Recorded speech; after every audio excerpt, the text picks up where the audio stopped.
One day, in front of a nearly broken down house, my husband Nicholas said, "This is where you and the kids will live from now on. "What?" I have no intention of supporting you now that you're unemployed.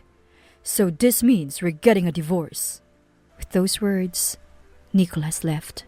In my arms, my son, Anthony, steered. Feeling his warmth, I stood dumbfounded in front of the crumbling house. My name is Chloe Brown. I'm a working mother, raising a child who goes to preschool while working a part-time job. I've thought about becoming a full-time employee eventually, but it seems like reality isn't going to be that kind. "Mrs. Brown, Anthony has a fever. Could you come pick him up?" "Oh, I'm sorry. I'll be right there." After hanging up the phone from the preschool, I rushed to ask the store manager for early leave. "Again, Chloe? How many times is this now this month? It's really problematic when it happens this often." Anthony is frail and often gets fevers from minor issues. Each time, I get a call from his preschool and I have to leave work early to pick him up. Understandably, with such frequent absences, the store's manager's snide remarks have increased. I feel truly sorry, so I apologize repeatedly and manage to get the time off. However, considering this is already the third early leave this month, I might really be in a danger of losing my job. On my way to the preschool, I'm filled with worry. Seeing Anthony, pale and in pain, sleeping with a fever, breaks my heart. I wish I could just stay home and care for him, but reality won't allow it, and I find myself hoping he recovers quickly. I might be a terrible mother. I'd like to quit my job for Anthony's sake, but the reality is much harsher. "Hey, Nicholas, about this month's living expenses." I had some unexpected expenses. Can you cover them?" "What? Again?" Problem that confronts me in reality. It's Nicholas. In his mid-30s, Nicholas's career has plateaued with little chance of advancement and stagnant wages. As our child grows, our financial needs increase, but this is unsustainable. That's why I started a part-time job. Recently, Nicholas' stinginess has gotten worse. He doesn't contribute at all to the living expenses. This means I have to manage everything on my part-time salary, but with frequent early leaves, naturally my income decreases. I'm stretching my meager earnings, but Nicholas only complains. "Why can't we have beef stew or steak once in a while? And stop leaving shower running. Let me shower as I please. And don't complain about me buying a new computer." Despite contributing nothing to the living expenses, Nicholas sure has a lot to complain about. Doesn't he know beef is expensive? Is there a need to leave the shower running unnecessarily? If he can afford a high-spec computer, he should be able to contribute to the household expenses. Isn't marriage about helping and supporting each other through tough times? "Hey, can you be more supportive of the family?" To my plea, Nicholas coldly replied, "Oh, come on. Are you joking? Who do you think owns this house? It's my house. You should be grateful I'm letting you live here." Such heartless words from a husband, claiming he's letting us live in his house. Of course, I've thought about divorce. But if I divorce now, I can only foresee a future of financial struggle. There are supports for single mothers, but it's not like I can live without working. With Anthony's frail health, I can take on more work. If I can increase my income, adding rent or expenses would be impossible. My love for Nicholas is nearly gone, but I feel frustrated at not being able to make the decision to divorce. If Nicholas showed love for Anthony, maybe I could bear it. But he only cares about himself. Today, as Anthony came home early from preschool with a fever, Nicholas was laughing at the TV, unconcerned. "Hey, could you turn down the volume? Anthony might wake up." "What? Why do I have to consider Anthony? Let me be." "Even when he's not feeling well?" You're so annoying. You're the loudest of all." How can he say that? I want to argue back, but a big fight would surely wake Anthony. Bang! Nicholas slammed the remote on the table violently. "Fine, I'll turn it off." A wife with no compassion for her husband. That's the worst. What's that supposed to mean? You don't contribute to the living expenses at all. There you go. Money, money, money. Is that all you think about? Who's the one thinking about money? You keep all your salary to yourself. I pay the taxes for this house. That's all you do. That's enough. This house is the reason we have a life. If you don't like it, divorce me. Leave. His words left me in darkness. Divorce. I really want to do it. Nicholas, who shows no interest in me, let alone Anthony. He's like a stranger, just living in the same house. Is there any point in staying together? But still, I hesitate. After thinking and agonizing over it repeatedly, I still can't bring myself to divorce. Nicholas left, mocking my clenched lips. I didn't even have the energy to ask where he was going, just silently listened to the door close. Mom? Suddenly a voice. Anthony peeked out from his room. Anthony, you should be in bed. I'll go to sleep if you read me a story. All right, which book? This one. His fever must have gone down. Anthony, now with much better color, handed me a book. It was a homemade book I had crafted. In our financially tight situation, couldn't afford to buy new books. So out of necessity, I made this worn-out book.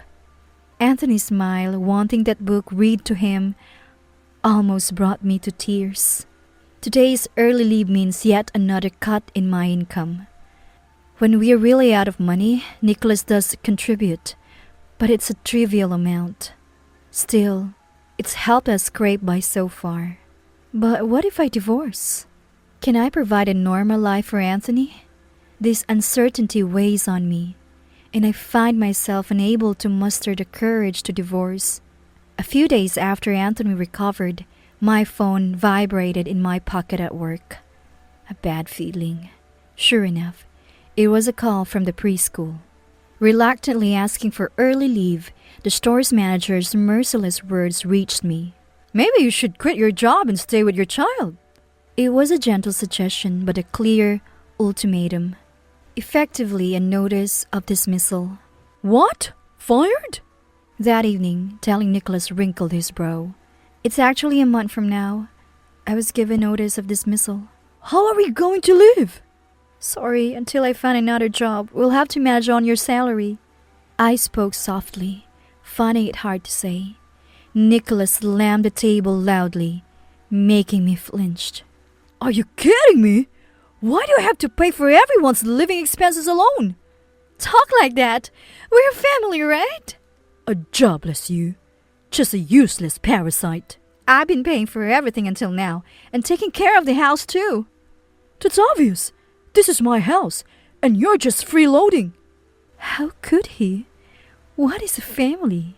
Facing Nicholas, who belittles me as a freeloader, a parasite, I lost understanding of what family means. I felt like crying, but I didn't want to lose by crying. I clenched my lips tightly. Unable to speak, I stood there as Nicholas sighed heavily and left. Peeking into the children's room, Anthony was sleeping peacefully. His fever settled. Mom, what should I do? Tears fell on my cheek. Nicholas returned the next morning. Where were you? Shut up. It's none of your business. Smells like alcohol. As I cringed at his boozy breath, he deliberately blew it in my face, smirking. Turning away, he laughed mockingly. You have the luxury to drink all night, but don't want to spend on Anthony's expenses? Oh, enough of that. Nicholas stressed something in front of me. What's this? A key? Yes, a key. There's a place about a 10-minute walk from here. Never mind. Just follow me. Bring Anthony too. What? Wait a minute. Pushed by Nicholas's unyielding demeanor, I hurriedly got ready. After ensuring Anthony's fever was gone, I quickly prepared him and left the house. Wait! You're walking too fast! Holding Anthony, I somehow managed to keep up with Nicholas' brisk pace for about 10 minutes. Here we are. Here? This place? I looked up to see an old house. so decrepit it seemed haunted. What's this about? From today, this is where you and the kid will live. What? I have no intention of supporting an unemployed you, so we're getting a divorce. What are you talking about? Well, I figured it'd be tough to suddenly have no home, so I found this new place for you. Be grateful. This rundown house is what you're talking about? Yeah, super cheap rent. No deposit needed. It's a great deal, right? You mean to say Anthony and I should live in this dilapidated house? That's what I've been saying. I don't need either of you anymore. The nerve. Whatever. I'll divorce you, but you better pay child support. If that's all it takes, easy. Bye then. Leaving those words behind, Nicholas walked away. Stunned by Nicholas' appalling behavior, Anthony's voice brought me back. Mom, are we going to leave here now? Yeah, for now, it seems. The divorce itself is a blessing in disguise, free from that horrible man. But the thought of our future life is daunting. For a while, I stood dumbfounded in front of the crumbling house. The challenges were just beginning. With no money for movers, I had to shuttle back and forth between the old and new house to move our belongings, fixing up the decrepit house to make it livable, buying necessary appliances and furniture. Nicholas, of course, didn't pay, so I used my savings from before I was married. A significant expense, nearly depleting my savings. With no parents or family to turn to, being freed from Nicholas was a relief overshadowed by a harsh reality. I managed to find a part-time job at a supermarket, but it barely covers our needs. Anthony still gets sick often, leading to early pickups and absences from daycare, further straining our limited income. Less than a month into living in a broken house, life became a struggle. Progress with a divorce was stalled. I couldn't afford a lawyer. Trying to handle things myself and reaching out to Nicholas only led to being ignored or evaded, making no progress. As a result, the divorce remained unsettled. The hardships of life continued, as did my headaches. One day, hearing my child's voices outside, I went to check. Anthony was pointing at something on the doorstep. Mom, what's this? What is it? I wonder too. There was a large black plastic bag, filled to the brim. Looking around, the street was empty. As I stood puzzled, Anthony shouted in surprise. The bag had torn open, spilling its contents. Wait, isn't this? I recognized the items inside. It was a bag I used to use. Looking closer, there were other familiar items, my clothes and shoes. Things I couldn't bring from the old house. Did Nicholas deliver this? I briefly thought better of him, but that was foolish. The plastic bags, or rather trash bags, became a nearly daily occurrence, mostly empty takeout containers and cigarette butts, presumably from Nicholas, mixed with almost entirely organic waste. Every day, a clear act of harassment. He must be leaving them when I'm not watching. I was about to go to the police when Anthony told me about another bag. I'm fed up. I'm going to the police today. Yeah, but Mom, did you see what's inside? What? Expecting more garbage. It seemed there was something else. I opened the bag. There it was. Look, it's books. A pile of Anthony's favorite picture books. Not store-bought, but handmade by me when we couldn't afford them. I used to make them often, but as life got busier, they were neglected. Without time to borrow from the library, I quickly exhausted well-known stories. Gradually, they became my own original creations. Yeah, I am so happy. Anthony was thrilled, hugging the books. You're happy? Yes, I love these books you made for me, Mom. Anthony's joy at the books, now stained and crumpled from being tossed in with empty takeouts containers, was genuine. Even after wiping them, the stains wouldn't come off. The thin paper creation having been roughly stuffed into a bag, was completely crumpled. But Anthony cherished them all the same. I gently touched the books, then looked at Anthony again. Seeing his smile, I decided on something and resolved to take action. Months later, I got a call from Nicholas. As soon as I answered, his shouting filled my ears. Hey, I just got a call from a lawyer about divorce proceedings. What's this about? It's because you wouldn't talk. I hired a lawyer. You went into debt for that? I paid with my own earnings. Everything is in the lawyer's hands now, so don't run away. Where would a part-timer like you get that kind of money? I don't need to explain that to you. Just make sure to come to that discussion. If you don't, we'll go to mediation. And if that fails, we'll see in the court. What? This is ridiculous. You, a penniless nobody, acting all high and mighty. Well, see who's penniless. Anyway, don't contact me directly anymore. I'll only communicate through the lawyer. Goodbye. Hey, wait! Nicholas probably didn't expect me to be assertive. Ignoring his flustered voice, I hung up. All right then, back to work, I said, returning to my desk. On the day of the discussion, surprisingly, Nicholas showed up. He must really want to avoid going to court. What? Our marriage has broken down? Nicholas' lawyer nodded. It's not broken.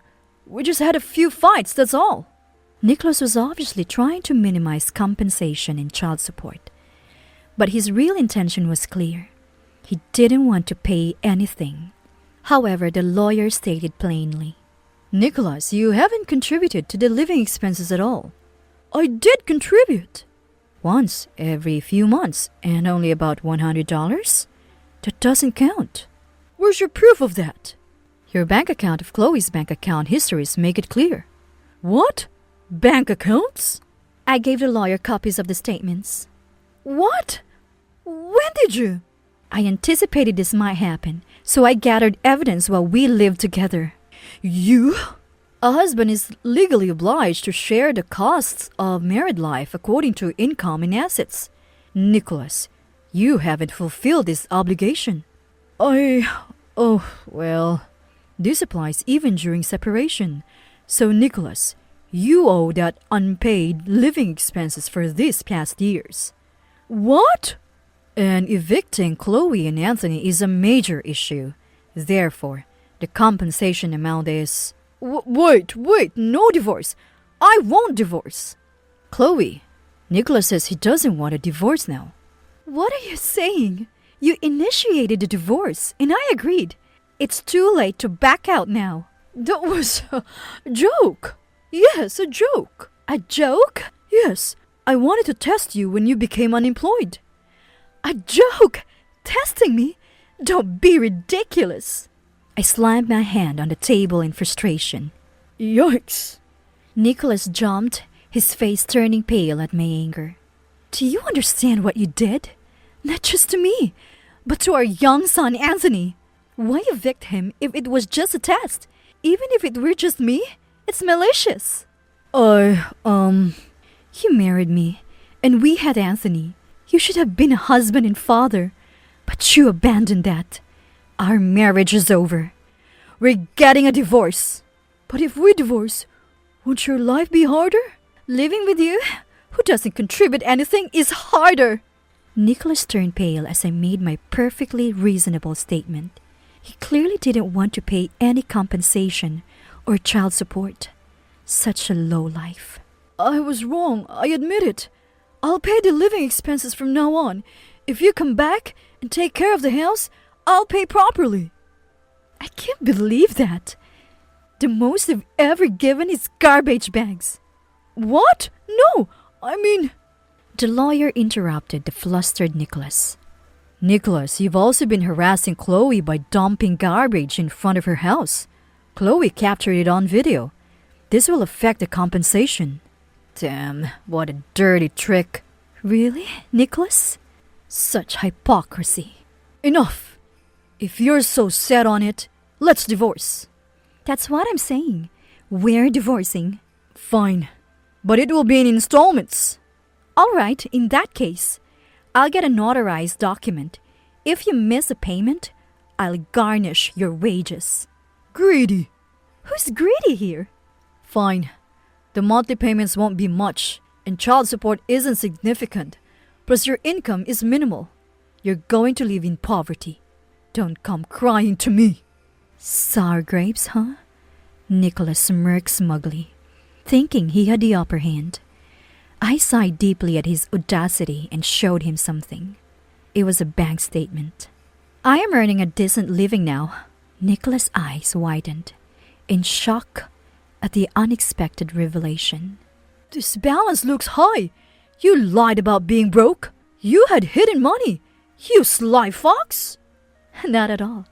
I recently became a full-time employee, an office worker. Still, isn't this a bit much? I've also been doing a side job as a children's book author. What? I'm new and income isn't much yet, but my books are selling well enough as a side job. Wait, hold on. What? A side job? Children's books? What do you mean? He's totally confused now. Nicholas couldn't hide his surprise. What about being a full-time employee? Anthony gets sick and leaves early, so how? That's the surprising part. Recently, Anthony hardly gets sick anymore. What? It's a pleasant surprise for me, but since separating from Nicholas, Anthony's health improved dramatically. It's as if his father's presence was the cause of his illnesses. Well, they grow up and develop immunity. And a children's book author? What's that about? Oh, that? It started with this. I showed Nicholas something from my bag. It was my battered. Oh, is that the trash I dump at your house? Yes. What was garbage to you was a precious gift to me. What do you mean? The first book I submitted for a competition was based on this. What? It won an award. I made my debut as a children's book author. Since then, I published a few books, and they've sold reasonably well. What? Really? I can't do it full-time yet, but someday, I hope to focus solely on being a children's book author. Really? No way. You're joking. Nicholas was astonished. Thank you, really, for kicking us out, for leaving behind the best gift ever, I said with a smile, leaving Nicholas speechless and pale. The discussion with the dejected Nicholas went smoothly after that. The compensation and child support were almost exactly as I had hoped. I signed the divorce papers quickly. He had a moment of hope when he learned about my increased income, but soon realized that my post-separation earnings weren't just subject to property division, which left him even more disappointed. I guess he didn't expect things to work out so well for me. Eventually, the divorce was finalized, and I was free from Nicholas. But for Anthony, Nicholas will always be his father. If he wants to see him, I would need to arrange it, but... What's a father? Anthony asked, as I doubt he wants to meet him. Even when we lived together, the father-son relationship, like our marriage, was non-existent. I barely have any memories of Nicholas and Anthony talking together. Sometime after the divorce, a financially struggling Nicholas contacted me. Despite the installment plan, the compensation and child support were significant amounts. His wasteful spending habits had finally caught up with him. When I went to the house, there was nothing there. Where did you go? I was wrong. Help me out. But my income was stable now. Of course, we had moved out of the rundown house long ago. Anthony and I started a new life in a city far from Nicholas. Anthony, nearly a primary school student, is now hardly ever sick and a picture of health. Watching him play energetically is my current happiness. And there's another joy. Returning from the park, I asked Anthony, "Can we stop by the bookstore, Anthony?" Mom's book? Yes, my new one is being released today. I want to see it on the shelves. I want to see it too. With his face lit up, Anthony agreed. Let's go then. Holding his adorable hand, we headed to the bookstore.